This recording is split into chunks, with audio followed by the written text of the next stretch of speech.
स्वागत है आपका मिडनाइट टेल्स में। मैं हूं आपका होस्ट मिस्टर एजी। कमजोर दिल वाले इस वीडियो को न देखें। बेहतर अनुभव के लिए हेडफोन का इस्तेमाल करें और इस कहानी को अकेले अंधेरे में देखने की गलती न करें, क्योंकि इसमें डरावने दृश्य और आवाजें हो सकती हैं। के एक ही प्रवाह में दी गई है। काशेडी घाट, वो शापित मोड़। रघुवीर ने अपने पुराने टाटा ट्रक का गियर बदला और स्टीयरिंग व्हील को कसकर पकड़ लिया। सामने काशेडी घाट की खतरनाक चढ़ाई शुरू हो रही थी। रात के 2 बज रहे थे और कोहरा इतना घना था कि सड़क देख पाना मुश्किल हो रहा था। रघुवीर को इस रास्ते का पुराना तजुर्बा था, लेकिन आज की रात उसे कुछ अजीब सी बेचैनी महसूस हो रही थी। केबिन में बैठा उसका हेल्पर छोटू गहरी नींद में सोया था। रघुवीर ने एक सिगरेट जलाई और खुद से कहने लगा कि बस 2 घंटे की बात है, फिर पोलादपुर पहुंचकर आराम करेंगे। तभी ट्रक की हेडलाइट की रोशनी में उसे दूर सड़क के किनारे एक परछाई जैसी आकृति दिखी। कोई अकेला वहां खड़ा था।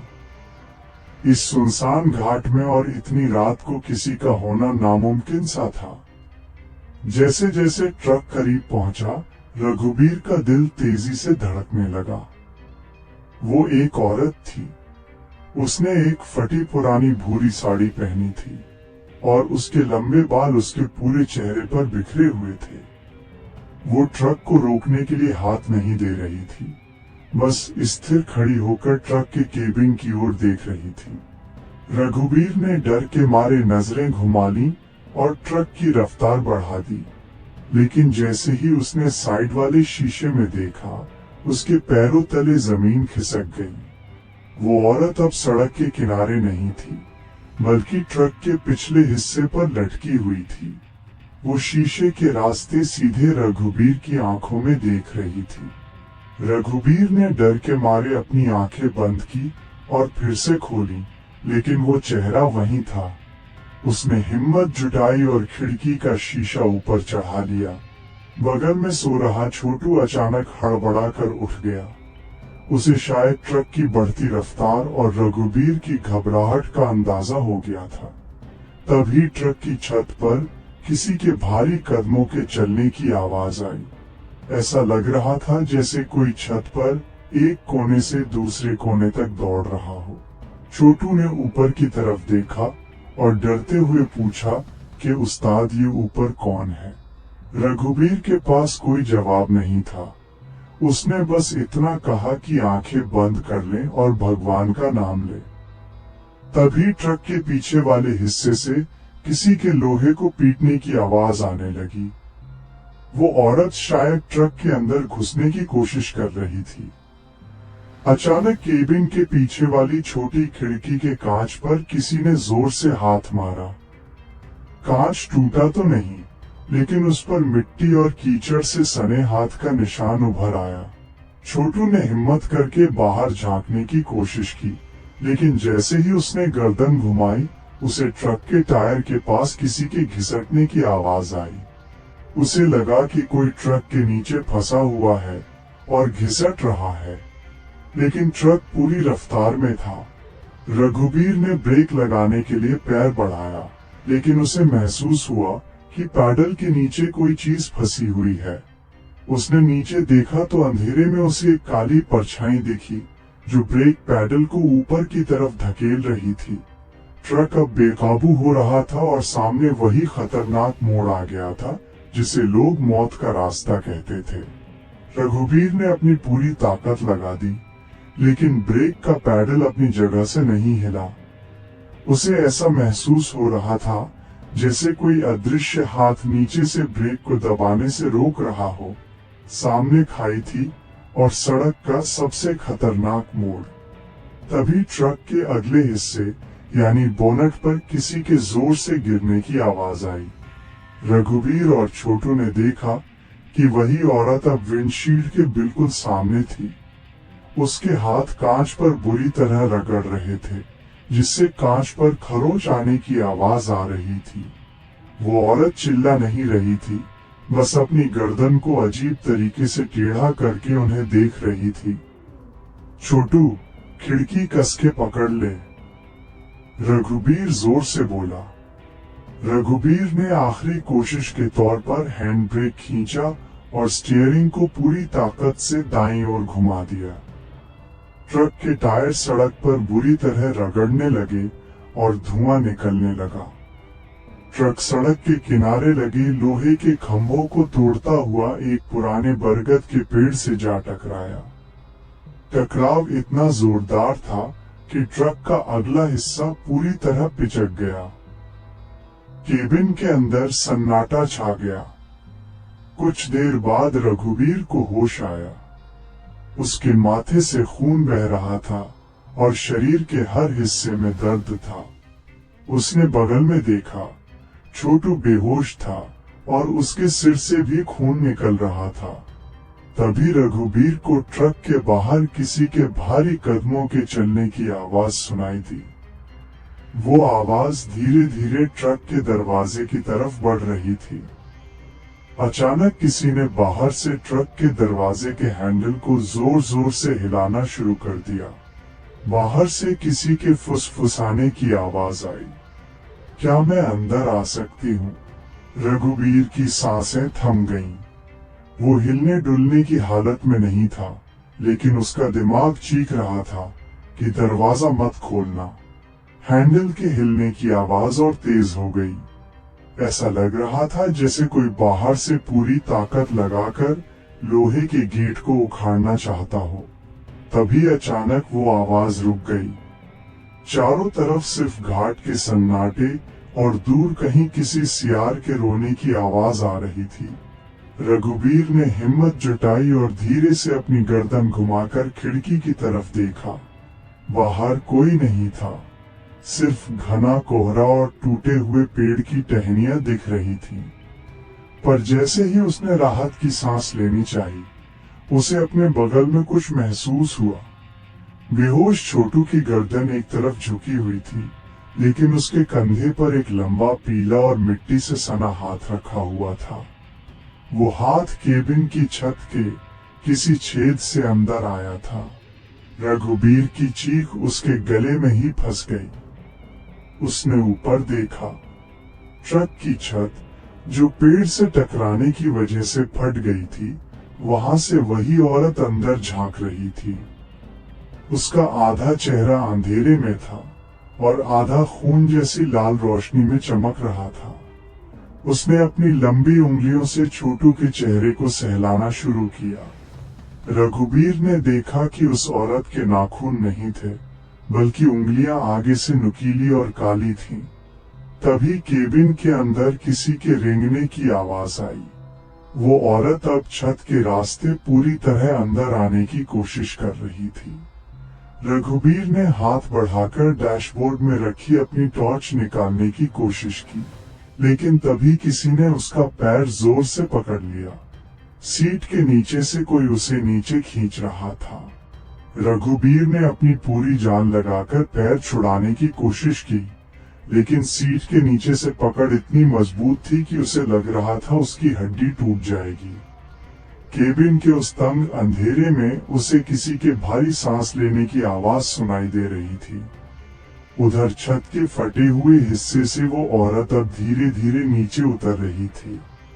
उसके बाल रघुबीर के चेहरे को छू रहे थे, जिनमें से सड़ी हुई मिट्टी जैसी बदबू आ रही थी। रघुबीर का हाथ आखिरकार डैशबोर्ड पर रखी भारी लोहे की टॉर्च तक पहुंच गया। उसने बिना सोचे समझे टॉर्च जलाई और नीचे की तरफ रोशनी डाली। रोशनी पड़ते ही उसने जो देखा वो उसकी रूह कंपा देने वाला था। सीट के नीचे कोई चेहरा नहीं था, बस एक कटा हुआ हाथ था जो उसके पैर को जकड़े हुए था। जैसे ही रोशनी पड़ी, वो हाथ झटके से पीछे हट गया और सीट के नीचे अंधेरे में गायब हो गया। तभी छत से उतर रही उस औरत ने अपना हाथ रघुबीर के गले के पास लाया। उसकी उंगलियों के छूने से रघुबीर को बर्फ जैसी ठंडक महसूस हुई। वो औरत कुछ कहना चाहती थी, उसके सूखे होंठ हिल रहे थे, केबिन के भीतर किसी के रोने की धीमी आवाज आने लगी, जैसे कोई बच्चा मदद के लिए पुकार रहा हो। अचानक ट्रक के बाहर से किसी के भारी जूतों की आवाज सुनाई दी। कोई तेजी से ट्रक की तरफ दौड़कर आ रहा था। बाहर से किसी ने खिड़की पर जोर से हाथ मारा और चिल्लाया, अंदर कोई है? उस्ताद, होश में हो। वो आवाज सुनते ही वो औरत धुएं की तरह गायब हो गई और छत का वो छेद खाली हो गया। रघुवीर ने देखा कि बाहर एक दूसरा ट्रक ड्राइवर खड़ा था, लेकिन जैसे ही उस ड्राइवर ने अंदर रोशनी डाली, उसकी आंखें फटी की फटी रह गईं। उसने देखा कि रघुवीर अकेला नहीं था। केबिन के पीछे वाले कोने में कोई अब भी दुबक कर बैठा था। बाहर खड़े ड्राइवर ने अपनी टॉर्च की रोशनी केबिन के पीछे वाले कोने पर डाली। वहां उसे फटे हुए पुराने कपड़े दिखाई दिए, लेकिन जैसे ही रोशनी स्थिर हुई वहां कोई नहीं था। सिर्फ खाली कोना और मिट्टी के कुछ निशान बचे थे।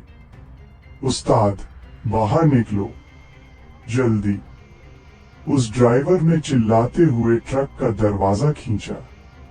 दरवाजा जो अब तक जाम था, एक ही झटके में खुल गया। रघुवीर लड़खड़ाते हुए बाहर निकला। ठंडी हवा के झोंके ने उसे थोड़ा होश में लाया।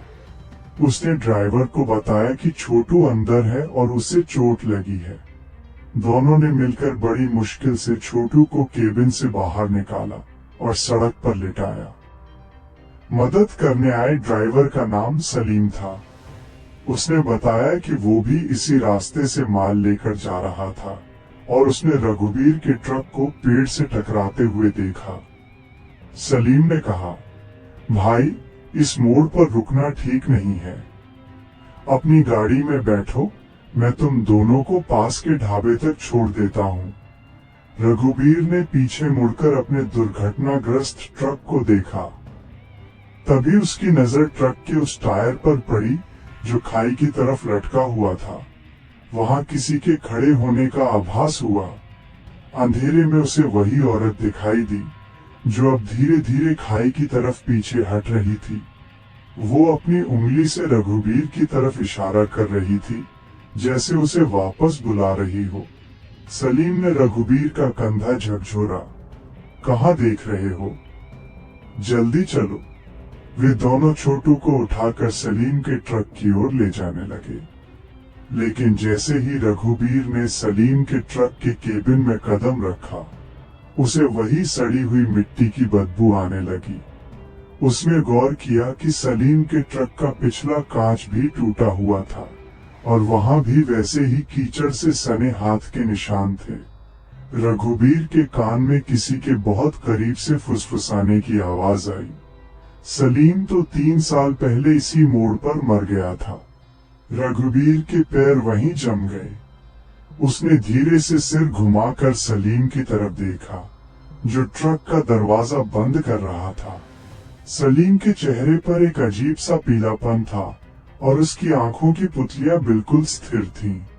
जैसे ही सलीम ने उसे देखकर एक फीकी मुस्कान दी, रघुवीर को उसके गले पर एक गहरा निशान दिखा, जैसे किसी भारी चोट की वजह से गर्दन टूट गई हो। रघुवीर ने पीछे मुड़कर देखा, जहां उन्होंने छोटू को लिटाया था। सड़क का वो हिस्सा पूरी तरह खाली था। न वहां कोई ट्रक था, न ही छोटू। वो सिर्फ एक सुनसान, अंधेरा रास्ता था। उसे एहसास हुआ कि वो अब भी अपने ही ट्रक के पास खड़ा है और जो कुछ भी वो देख रहा था वो एक मायाजाल था। तभी उसे अपने पीछे किसी के भारी कदमों की आवाज सुनाई दी। वो पलटा तो देखा कि सलीम अब सलीम नहीं रहा था। उसका शरीर लंबा होने लगा था और उसकी त्वचा फटने लगी थी। अचानक सड़क के किनारे लगे पेड़ों के पीछे से और भी कई आकृतियां बाहर निकलने लगी। वे सब फटे हुए ड्राइवर के लिबास में थे और सबकी गर्दनें एक ही तरफ झुकी हुई थीं। उनके चलने से सूखी पत्तियों के कुचलने की आवाज आ रही थी। रघुवीर अपनी जान बचाने के लिए जंगल की तरफ भागा। झाड़ियों के बीच से भागते हुए उसे महसूस हुआ कि कोई उसके बहुत करीब दौड़ रहा है। उसके कानों में किसी के तेज सांस लेने की आवाज आ रही थी। वो जितना तेज भागता वो आवाज उतनी ही करीब आती। भागते भागते वो एक पुरानी खंडहर हो चुकी दरगाह के पास पहुंचा। वहां पहुंचते ही उसे किसी के जोर से गिरने की आवाज आई। जब उसने पीछे देखा तो वो औरत और वे ड्राइवर की आकृतियां दरगाह की सीमा पर ही रुक गई थी। रघुवीर दरगाह की सीढ़ियों पर बैठकर हाफ रहा था। बाहर वो औरत और वे धुंधली आकृतियां घेरा बनाकर खड़ी थी। उनकी गुनगुनाने की आवाज हवा के साथ मिलकर एक अजीब सा शोर पैदा कर रही थी। रघुवीर ने अपनी आंखें कसकर बंद कर ली और सुबह होने का इंतजार करने लगा। जैसे ही भोर की पहली किरण कोहरे को चीरते हुए जमीन पर पड़ी, बाहर का सारा सन्नाटा और वे डरावनी आकृतियां गायब हो गईं। रघुवीर लड़खड़ाते हुए वापस सड़क की तरफ भागा। वहां पहुंचते ही उसने देखा कि कुछ पुलिस वाले और कुछ स्थानीय लोग उसके ट्रक के पास जमा थे। सड़क पर एम्बुलेंस खड़ी थी। रघुवीर चिल्लाया, मैं यहाँ हूँ, मुझे बचाओ। लेकिन किसी ने उसकी तरफ नहीं देखा। वो भागकर अपने ट्रक के पास पहुंचा। वहां उसने देखा कि पुलिस वाले केबिन से एक लाश बाहर निकाल रहे थे। वो लाश रघुवीर की थी। उसके माथे पर गहरा जख्म था और हाथ में वही लोहे की टॉर्च दबी हुई थी। तभी उसे पास ही छोटू बैठा हुआ दिखाई दिया। छोटू रो रहा था और एक पुलिस वाले को बता रहा था, उस्ताद ने मुझे खिड़की से बाहर धक्का दे दिया था ताकि मैं बच जाऊं, पर वो खुद ट्रक नहीं रोक पाए। रघुवीर को सब समझ आ गया। वो उस रात बच नहीं पाया था। वो मुड़ा और देखा कि सड़क के उस पार वही औरत खड़ी थी। इस बार उसके चेहरे पर बाल नहीं थे। उसने धीरे से अपना हाथ बढ़ाया। रघुवीर ने एक आखिरी बार अपने शरीर और रोते हुए छोटू को देखा और फिर धीरे धीरे उस औरत की तरफ बढ़ने लगा। आज के बाद काशीडी घाट की कहानियों में एक और ड्राइवर का नाम जुड़ गया था, जो अब वहां से गुजरने वाले ट्रकों को आगाह करने के लिए उसी मोड़ पर दिखाई देता है।